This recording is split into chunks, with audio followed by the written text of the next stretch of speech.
What if I told you that one of the most joyful, stress-free, and resilient communities in the world doesn't rely on social media, doesn't care about status, and has no need for endless self-help books? What if the key to their happiness is something so simple, so human, that we've almost forgotten it? I'm talking about the Amish, a community often misunderstood as old-fashioned. But hidden within their way of life is a powerful lesson that modern society desperately needs. It's not about their clothes, their buggies, or even their rejection of technology. It's about something far deeper, their sense of community. Today, we'll explore how the Amish live, why their community-first mindset is their greatest strength, and how you can copy this lifestyle in your own world, without giving up your phone or moving to the countryside. Imagine this: in an Amish village, a farmer's barn catches fire and burns to the ground. In our modern world, that farmer would call his insurance company, wait for paperwork, struggle with stress, maybe even take on more debt just to rebuild. It could take months, even years. But in an Amish town, something very different happens. By the time the smoke clears, word spreads through the community. Men gather their hammers and saws, women prepare food, and children pitch in however they can. By sunrise, dozens, sometimes hundreds, of neighbors show up. And by sunset, the farmer has a brand new barn. Built in a single day. No money exchanged. No hesitation. Just people helping people. This isn't just a rare event, it's how they live. Weddings are celebrated by the whole village, babies are welcomed by all, and sickness or hardship never falls on one family alone. The Amish don't see themselves as isolated individuals, they see themselves as part of a living, breathing community. Now let's be honest, our modern lives look very different. We live in cities surrounded by people, yet many of us feel more alone than ever. We've replaced real conversations with texts. We know more about celebrities than we do about our own neighbors. Here's the reality: loneliness has become one of the biggest health issues of our time.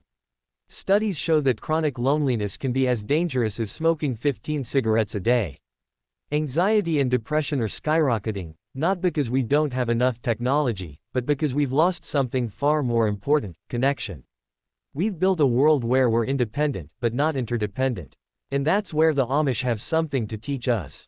So, how do we bring this Amish sense of community into our modern lives? You don't need to throw away your phone or sell your car. But you can adopt their values in simple, powerful ways. Show up without being asked. Don't wait for someone to call for help. If you see a neighbor struggling, maybe carrying groceries, mowing the lawn, or just going through a hard time, step in. Small acts of help add up to trust and friendship. Make sharing normal again. The Amish share tools, meals, and time without keeping score. You can do the same: lend a ladder, cook a meal, or offer to babysit for a friend. Generosity builds invisible bridges. Create your own barn-raising moments. No, you don't need to build a barn, but you can gather people for a cause. Maybe it's volunteering, helping a friend move, or starting a community project. Collective effort creates collective joy. Prioritize face-to-face time. The Amish eat meals together, worship together, and work side by side. In our world, that might mean hosting weekly dinners, coffee meetups, or even walking groups. Make real time with people a priority. Celebrate together, not just alone. We tend to keep celebrations private or limited to family. The Amish invite the whole community. Try it: invite neighbors to birthdays, share holiday meals, or host open gatherings. Here's what the Amish know that we forget: when you live in a strong community, you're never truly poor, never truly lonely, and never truly afraid. Because you know, no matter what happens, your people will catch you when you fall.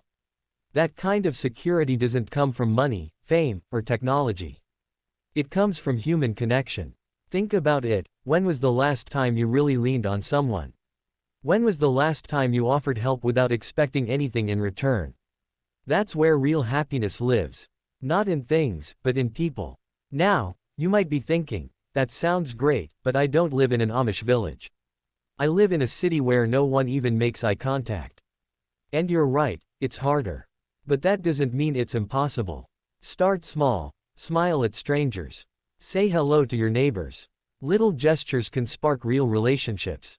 Build groups. Whether it's a book club, a workout group, or a cooking night, gather people regularly.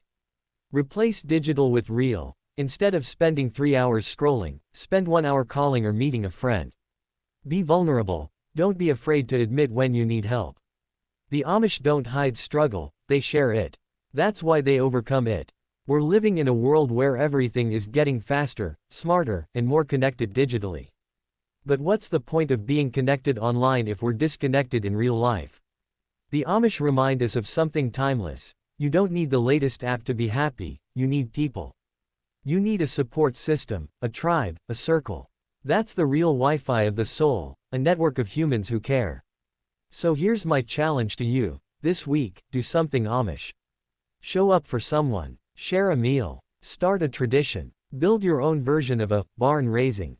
Because when we stop living for ourselves and start living for each other, life becomes richer, easier, and far more meaningful.